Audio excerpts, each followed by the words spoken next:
Hey, what's up everyone? Thanks for watching this video. If you came over here from the Cactuzz Sounds video, I'm going to be explaining my process to making this Ratchet and Clank sound. I'll show you the finished piece so that you get an idea as to what the actual thing sounds like. So I'm just going to hit play.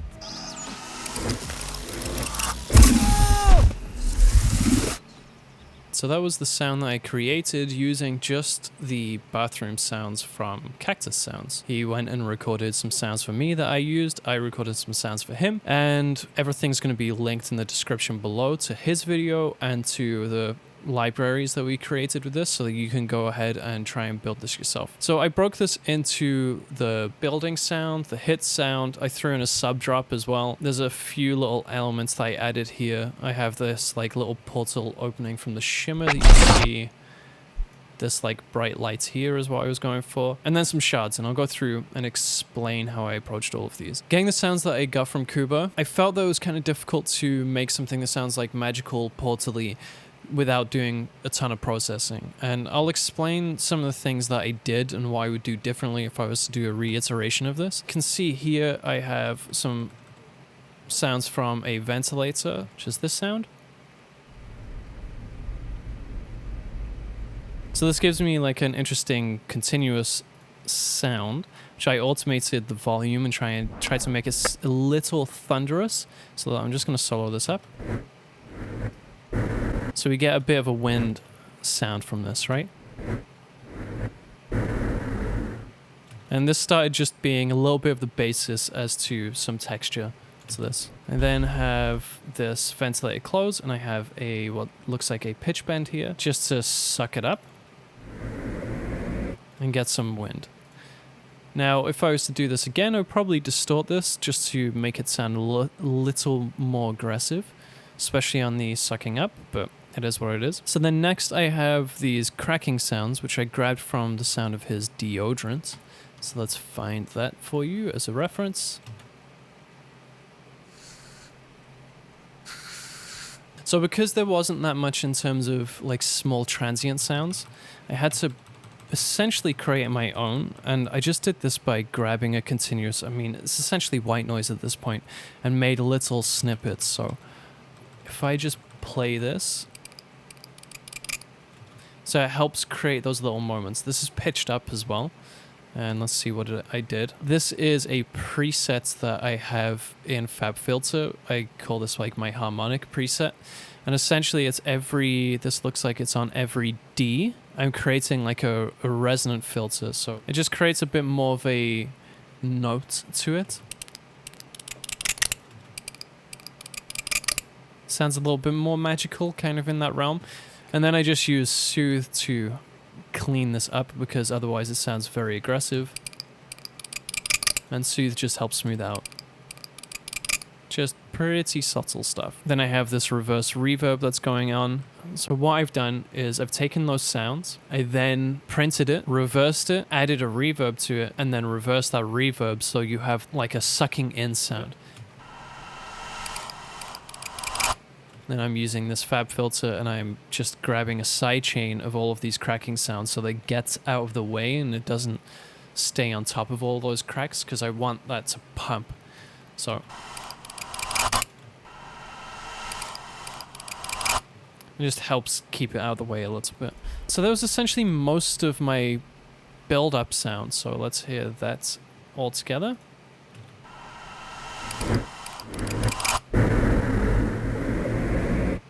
So, like me personally, I don't love this sound. I decided to only do one iteration and show what I've done. So what I would do differently is I would maybe find something a little bit more thunderous, and maybe throw a big ass reverb on this thing, or some sort of weird convolution reverb, something obscure. Anyway, so then I have the hit. And I actually made a kick drum out of the samples that he gave to me, so let's see if I can find these. You can see that I sped up the rate quite a lot on one of these. It was the shower door opening and closing. So let's just take off the effects quickly. So I took a sound, so let's make it the proper length so you can hear what it was originally.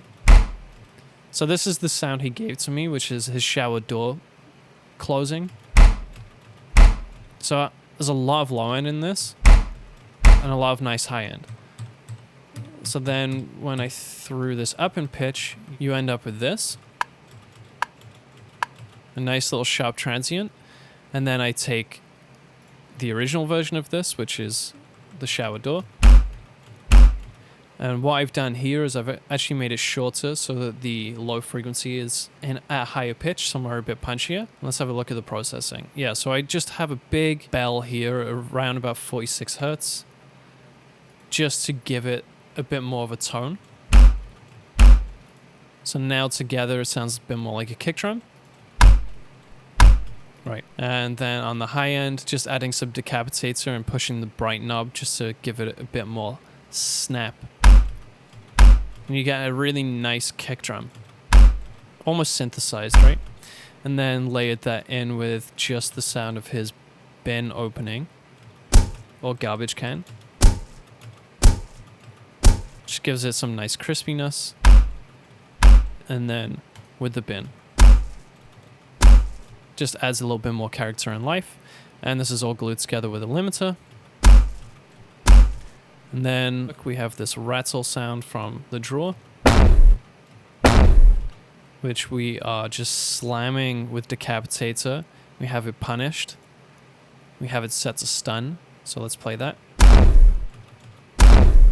So we end up with this really big, aggressive sound, right? And next we have some debris sounds. So again, this is his like bin metal that's opening. Well, it looks like the same sample, but pitched up.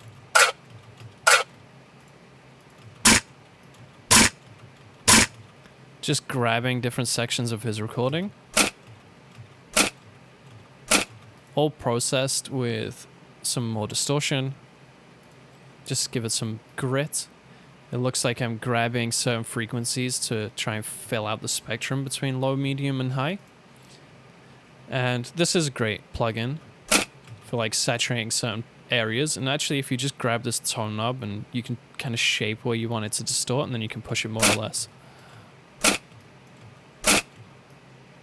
Right, and then without. Very clean. So now all together they kind of fill out the spectrum a bit more.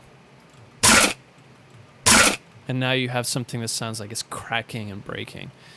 And then we have a sub drop.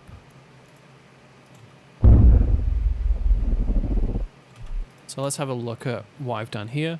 It looks like I've just thrown on a limiter. This actually comes on by default when I create a new track now. It just stops things from clipping. Like it's not actually doing any reduction. So then I have Pro Q2 to then grab just one section of audio. And you can hear a pitch drop in the tail because I have this going from 1x the speed down to 0.14x the speed, which is causing that sub drop like doo sound. It isn't the cleanest version of what I like, but I wanted a sub drop and this helps. So next, he gave me a continuous sound of a water tap. So let's listen to the original. So we got this water tap flow siphon.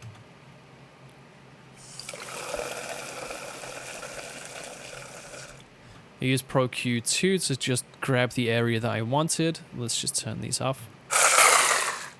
And I'm just using proximity because it sounds like the microphone is quite close and this adds some distance.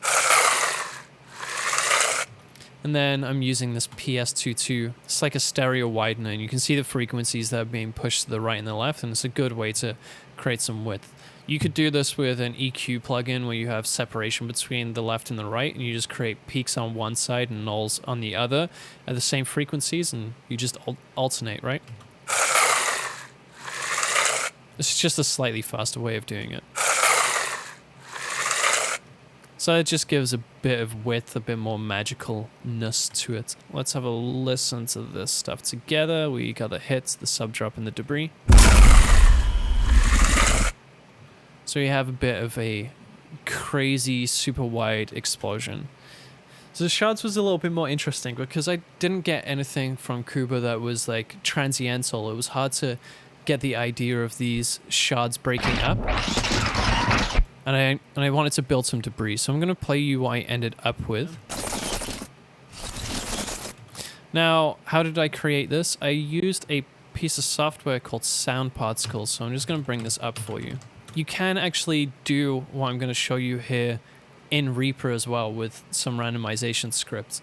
I actually have a previous video based on that, which is really fascinating. Anyway, you have all of these different emitters. Like in VFX, if you have a sprite, you take that sprite and you manipulate it and you spread it over like 150 different particles, and you can take something like a small flame, for example, and make something that looks like a big explosion by controlling those 150 particles and figuring out where it's going to go. So they have lots of different visual representations of what it's doing. So it's throwing the pitch up and down in different volumes and just generating something from that. So I actually took lots of different hits of audio. So I created all of these different transients. I threw them into the Sound Particles or software to generate lots of different sounds. And what I ended up with was these shots. And you can hear us kind of moving around, and I have some automation on the width. So I'm starting mono and making it wider so that you can... It feels like it's exploding out and then going back in. This one sounds a little bit more in the realm of debris, and this is just like sped up to try and make it a bit more high-endy. And then we have this one. Because I threw this into a crystallizer plugin and printed it and reversed it, and you end up with something that's almost like tremolo-y. That was one of the more interesting things that I've done. The water print, which I used, where was it? That's... I think it was this section here, the slowdown sound. The way that I created this, because there wasn't any continuous sounds in that low frequency, I actually grabbed the water sound and threw it through a delay and played around with the feedback knob and essentially made my own synth out of it. So I had this water tap sound here. Right, so that was my starting point, and I copy and pasted this same sample a few times, and then I have an H delay on top of it. The main thing to look at here is the feedback. So you can see here. So you can see what I've done is I've pushed this feedback, right? Now if I adjust this delay knob, you actually start getting it to change in pitch, and if you play with the feedback and pull things back and push it forward again, you get different sounds. Show of that.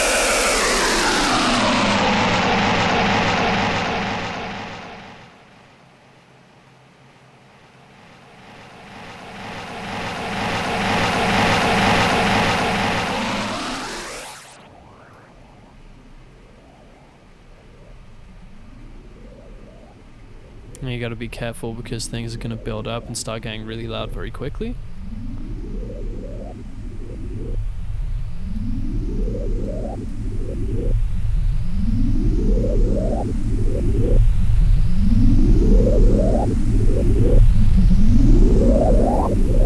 Anyway, you get the idea. I'm just going to switch this off so it doesn't do anything in the background. So with all of that, I then generated all these different audio files.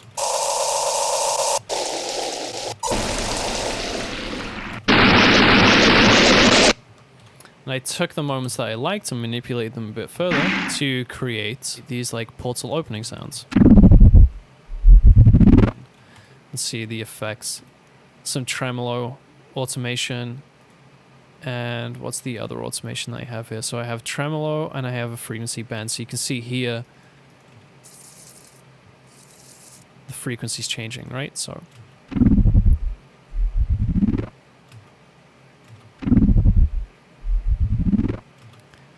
that's cool. So it just helps build that like drop in pitch and the build in pitch, which is nice. So all together,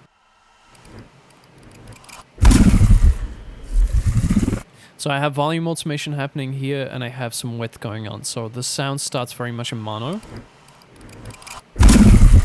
and then becomes super wide, and it allows everything to go out to the sides, and then it comes back in again at the end. And I have some volume automation happening here, so I'll show you what happens if I leave the tail in. It's more or less the same, it's not too bad. It's just to shape this a little bit more. Now, I took this a lot further. So I then printed this, and I actually have 3 different iterations here of where I've changed things out. And I've actually thrown in more effects because I liked what it was doing, but I still wanted to smooth that out a little bit more. So I ended up doing several different iterations, and I think most of these are just duplicates, very similar plugins on everything. Some C6 to iron out a lot of the frequency information and just to squeeze the low end mostly when it comes here. So you can see there's a bit more volume automation going on to shape it. And I actually added some pitch, so we're exaggerating this growth and this drop.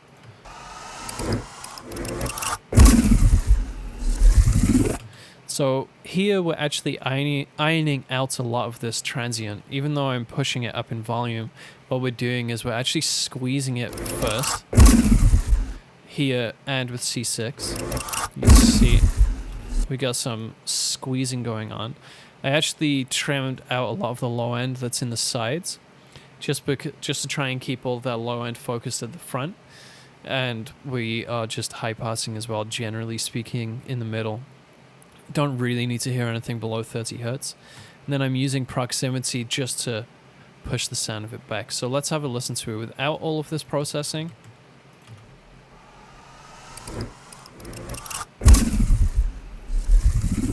And then with it.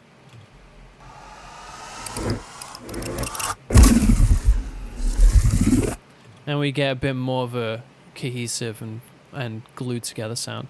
I think if I wanted to take this further, what I should really do is throw in like OTT, and because there's still quite a large transient here, and I feel like it lacks detail. So I would probably do something like this. Let's add some expansion and some compression, pull down the volume.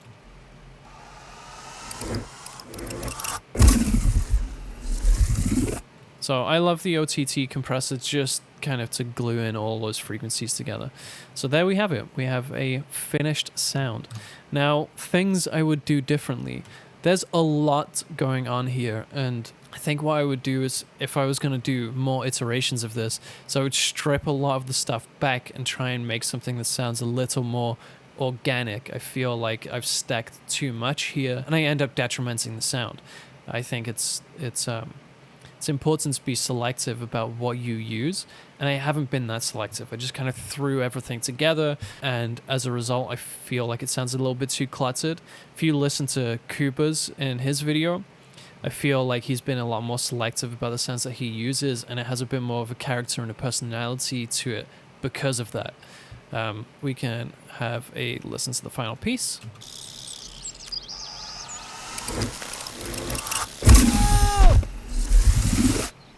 And there's actually some high end going on here with the leaves that I added, so I'll just mute those out for now.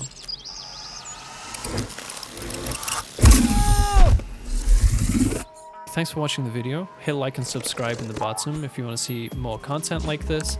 And I really appreciate you all spending the time and watching this kind of stuff. I'll see you all again next time.